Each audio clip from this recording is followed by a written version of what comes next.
whoever will join, and we'll get over to the actual start of the podcast, the live recording with Carter. You, 6 degrees of separation, made me $150,000.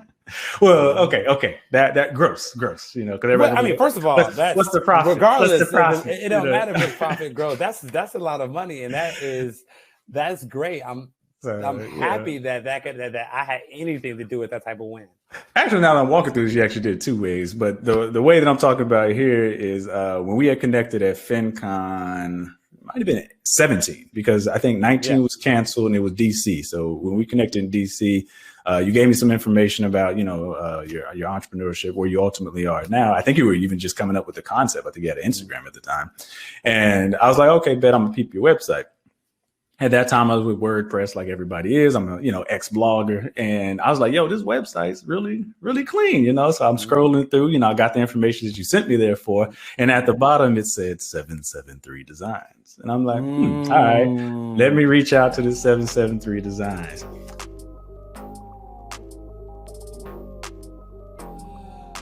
You're now tuned into the smooth sounds of TMG. I'm your host, the Marcus Garrett.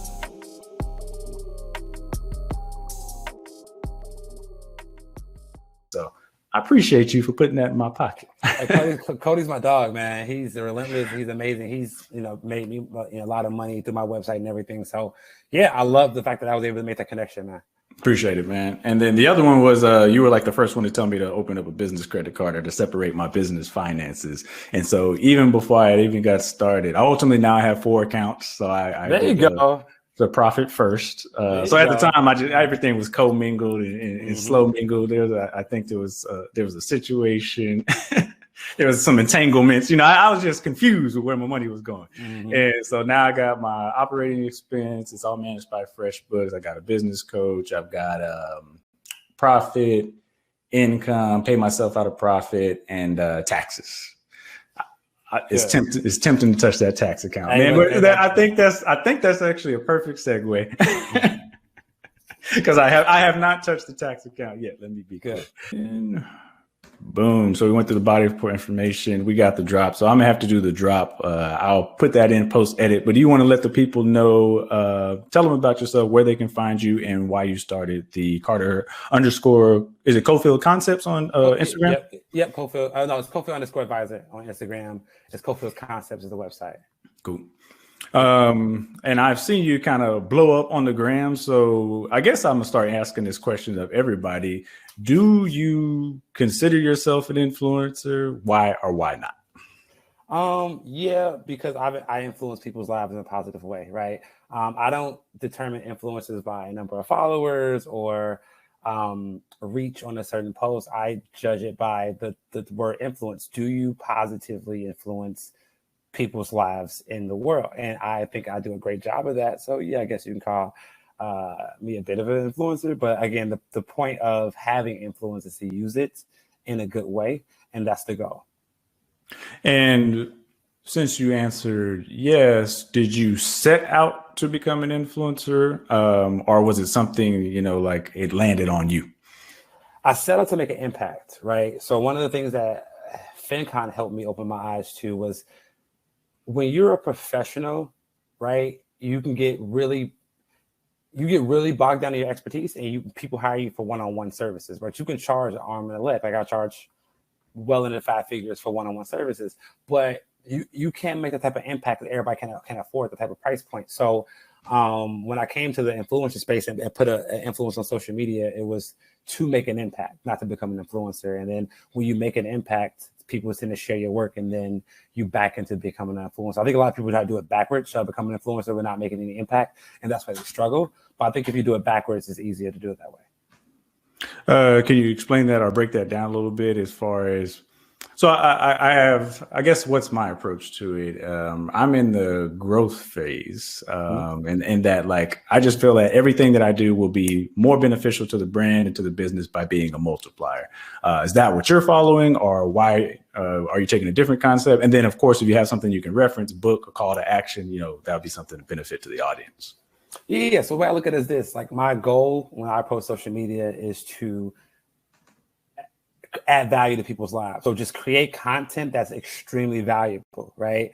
And due to that, if you create content, consistent content that is valuable, people are going to share it. They're going to like it. They're going to send it. They're going to repost it. And you're going to become an influencer due to the amount of value add to people's lives. But I think a lot of people do get it backwards, is they want to become an influencer. They want people to follow them. But they're not providing anybody any value, right? So it's like, why would I come to your page if I'm not getting nothing from it? And I think a lot of people are scared to give away the game. And like a lot of people are scared, like, if I give too much away for free, man, what are they going to buy from me? And like, if you think you're giving away too much in your niche, in my opinion, if you think you're giving away too much for free, that means you don't know enough. Right? If you think you're giving away too much for free, that means you don't know enough. Because if you're a legit expert in your space, you couldn't give away everything if you wanted to. So I think if you lead with a place of value and like adding value with every post that you make, it's almost impossible not to start gaining traction to become some type of influencer. I've also noticed, because I want to speak to that. I think it's like a scarcity mindset. I stumbled into, I believe that I have an abundance mindset, but it's that people don't act on free information. I mean, you said it earlier, like when you pay attention when you're talking about as far as your body transformation goes. Is that my principle? Is that something you agree with? Because I think I see that a lot, that people are just scared, like they're scared of it getting stolen. They're scared of it getting copyrighted. They're scared of it, this, that, and the other. And then I see them just not act. They use it as a way to procrastinate on their own action, that this mythical person will somehow steal their stuff. Have you experienced that or not experienced that? Or what would you share? Yeah, I mean, first of all, I think success loves speed. So I think anything you want to do, you can't procrastinate. You got to go after it, right? And secondly, like my mentor said this. He said, it's not a matter of if you're going to buy from me. It's a matter of when you're going to buy from me, right? So like for all those people who are thinking like, if I give away too much for free, people are not going to pay me for anything. People will steal my stuff. Like, no. If the humans, we operate on what's called the reciprocity rule, and I won't go too deep into this, but it's simple. If I do something for free for you, you're going to eventually want to reciprocate that with either monetary value or something, a value of some sort. So if I'm continuously hitting you over the head with free information, I can't tell you how many people have bought my course and that have never opened it and say, man, I just bought it because I have to support you because you've been giving me game for a year and a half. You know what I'm saying? So I think it's the exact opposite. Like, people are going to want to put money in your pockets. They're going to feel like they owe you so much for all the free game you dropped. Yeah. And again, going back to the abundance mindset, is I've also found, I mean, I'll edit this part out because it's my podcast. You know, there's assholes out there. I'm not going to lie. They're like, oh, I've just been out here and everything's been good. But it is a much smaller population. Like, I even got to check myself. You know, as I've grown with some of the tips that you've actually given me, my own platform. I was joking the other day, but I'm literally seeing it more and more. When I had 7 followers, wasn't nobody worried about me. I hardly got any comments, and now like the trolls and the haters are showing up. I'm running ads, and like it seems like that's the only people to leave comments. But I gotta remind myself that, you know, I've got 7,000 now followers. I get hundreds of likes. If 3 words, because I don't know be in this whole podcast, find their way into the comments. Like, I got to check myself that this isn't representative of all the people that are supporting you and are following your brand. These are the jerks that feel that they need to have their voice heard, and they see somebody on top. They're like, oh, I'm gonna jump in this comment section because people are gonna see how sad and upset I am in the world. You know, so it's actually a backwards compliment. They're like, oh, this is somebody where I can get myself seen because I'm trolling over here. These nobodies, ain't nobody reading my comments. Exactly. I'm just honored that people take the time to write, period, right? Like, you know, if you're a negative comment writer, you took time out of your day to write under my post. Like, how important am I to you for you to give me your only resource that you can't give back? You know what I'm saying? So that's how I look at it. And I spend 0 time with the trolls.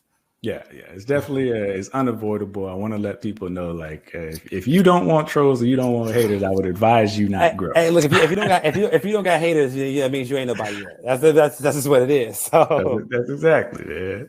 So we can continue this conversation. So this one's entertaining conversation with your favorite influencers and entrepreneurs. I got if you want to follow on Instagram right there. the tax-free blueprint is going to be the main conversation. But as I've kind of alluding to here, I want to talk a little bit about, because I think this is going to be a two-part conversation and likely a two-part podcast. I think some people are like, I'm average Joe or Jane.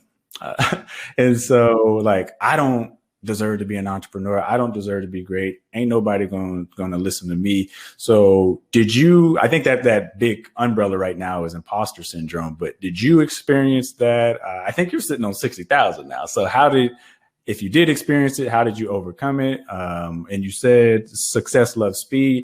How did you get to 60,000 and deal with what other personal demons you might have had?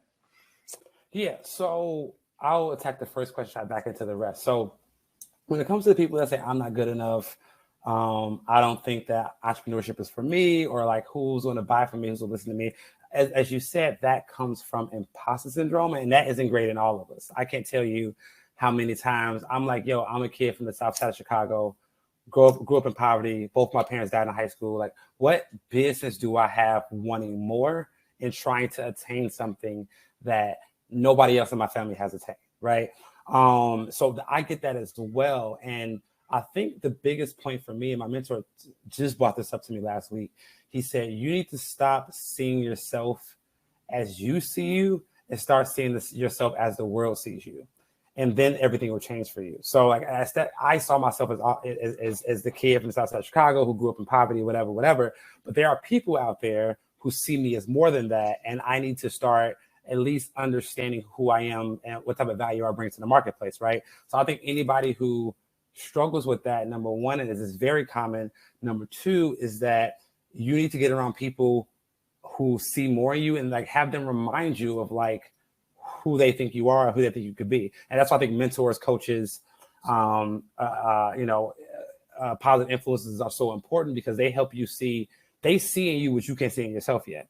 Right. So that's the first part about entrepreneurship. And like anybody who's going through that, like my word to you is keep going. We all go through that. I think it's a rite of passage, right? Just, you have to start from the bottom. Like, and I love that, because you can't enjoy the views from the top of the mountain until you spend some time in the valleys. You know what I'm saying? So that's my view on entrepreneurship. Now, when it comes to like social media influence and growing social media, Success Loves Speed, and I will relate that to my situation. Like when I said I want to dedicate time and dedicate my energy to social media, I went straight after it. Posting 3 to 5 times a day, hired a social media team, really put influence and time into my content and made it a priority. And I didn't wait around and say, well, who's gonna do this? How can I just did it. And it started, I fumbled, tripped, stumbled, and got back up. But like I bought a lot of education on it. I went to conferences. Like I put all of myself into it. I think a way to speed track your success in anything is in my opinion, is to cross the bridge. Is to cross the bridge and then burn it behind you. Like, burn the boats, take the island. There is no plan B. There is no way looking back. Like I don't half step into anything. So I think that's why that's been a part to most of my success, if that makes sense. It does. And I don't know who is listening to what, so I'm going to have to address that, because I've said that before, because it would make me a hypocrite to ignore it. Is, I always ask what's plan B. But to your point, I think it's different. I always ask plan B when it's to work, to like conservative, mapped out career ladder. I'm going to, follow this career path. I've been an auditor for 15 years. Like that's when I ask like, what's plan B? But I agree with you for entrepreneurship. And I had to break out of that habit myself. It's like, I'm just going to go for it. Like I'm going to learn through doing. And you're right. There's been so much failure. It's painful. Like even to this day, man, I get my little feelings hurt. I'm like, but I'm about to drop this fire meme. I know this going to be on the homepage, man. I'm going to get so many likes. You get 14 likes. I'm like, I'm over here with the sad tear on my face and my whiskey glass. Man, the streets don't love me no more. You know what I'm saying? So you're only as good as your last flop, man. I drop memes all day long. But speaking of, you got some great tips that you have been sharing. I want to pull some of these examples over there so people know that we not just like, we really is about this life. I pulled some of your more popular. You've got some popular Twitter, and then you bring them over to Instagram. But I think as far as entrepreneurship, I got like 3 or 4 here that I want to highlight. So the people who are listening on the show, what we got in front of us is a tweet that says, working 5 days straight just to be free for 48 hours. just doesn't sit right with my spirit. Now, I mean, that's if you're lucky. I usually only get a Saturday and a half if I'm lucky. You were put on this earth to do more than work, wait for the weekend, and pay rent. What did this tweet mean to you, or how do you use that to influence your day-to-day as far as entrepreneurship goes? Well, so I love this one. And thank you for pulling this one, because this is actually like a story that happened in my life. This top tweet is actually a story that happened in my life. So one day when I was working full time, my cousin came in my room and he asked me what day of the week it was. He was my roommate. And I'm like, I'm getting dressed for work. And I'm like, bro, it's Wednesday. He said, oh, dang, man, I thought it was Saturday. I'm like, bro, like, how don't you know what day of the week it is? You're a grown man. I'm trying to get ready for work. What do you want? Like, you know, I'm like, how don't you know what day of the week it is? And he said, oh, bro, because I love what I do every day. So the days of the week don't really matter to me. And he went to his room and went back to sleep because he's never had a job. He's a tattoo artist, very successful, right? And he's hit me with that right before I'm getting dressed for work. So it was my first time having my eyes open to maybe there's more to life than just working 5 days a week and getting 2 days off. So that was actually a story in my life. So that's where that tweet came from. Because I didn't think I was worthy of it. Now that I'm on the other side of it, I'm like, yo, everybody should experience this, right? And the second part of that tweet comes from a motivational video I watch. So every morning I have a morning routine, and 10 minutes of that morning routine is listening to a motivational video. And one of my favorite ones, if you YouTube regret, it'll probably be one of the regret motivational video, probably one of the top ones that come up. But he says, you will put on this earth to do more than work, wait for the weekend, and pay rent.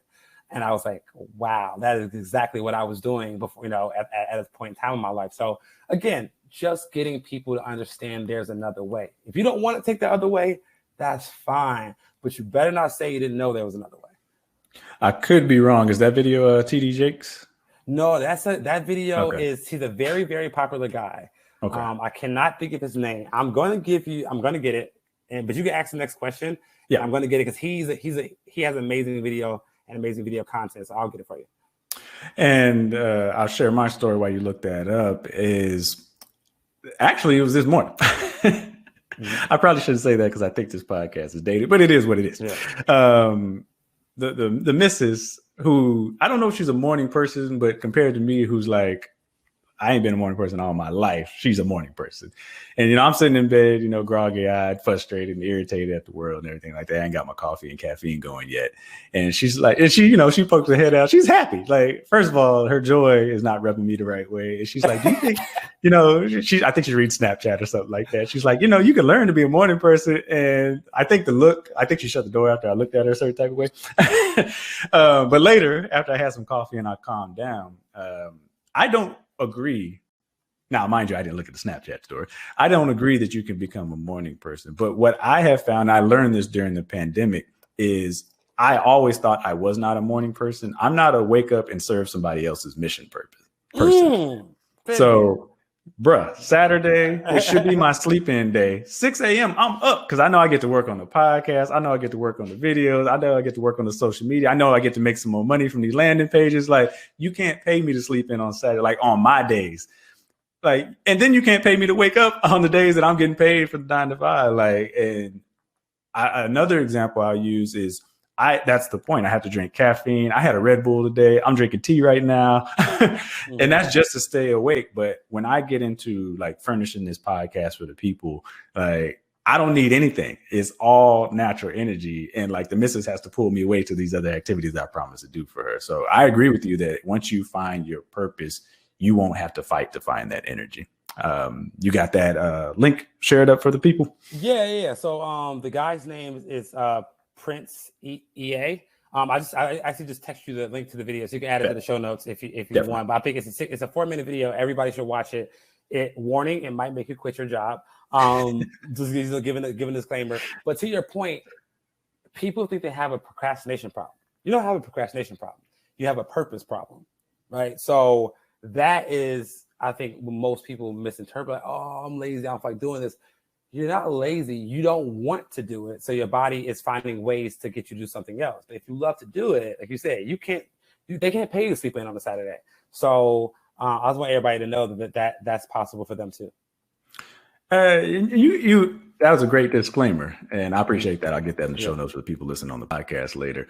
Can you talk a little bit about that? Like either when you knew to quit your job, or if I'm assuming you did, or like that pressure, like this is so exciting, so personally fulfilling that why would I go back to this other lifestyle? So can you talk about the dangers of having your eyes opened, I guess? Yeah, it's very dangerous.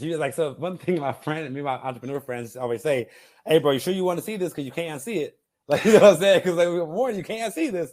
And we always joke with each other, but it's real, man. So like the reason that I knew I wanted to do something. I didn't know what I wanted to do. But when I started my business, I started doing pro bono work. And that means pro bono obviously means free. And I was doing this free work after work to get my skills up and like get my services to get, like practice. And I loved doing it so much, it made me hate work. Now, again, I wasn't the person that hated my job. But as the saying goes, when you're exposed to something greater, you'll drop something lesser.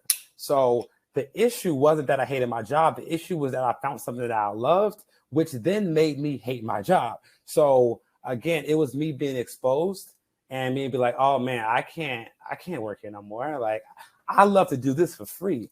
Imagine how much fun it is when I'll get paid for it. You know what I'm saying? So that's what it was for me. So I quit and there was no looking back. And again, I am a jump in the water with both feet type of guy. I'm not saying this is for everybody, but you got to know yourself, right? I know I perform best when my back is against the wall. So I quit my job, dove right in and went for it.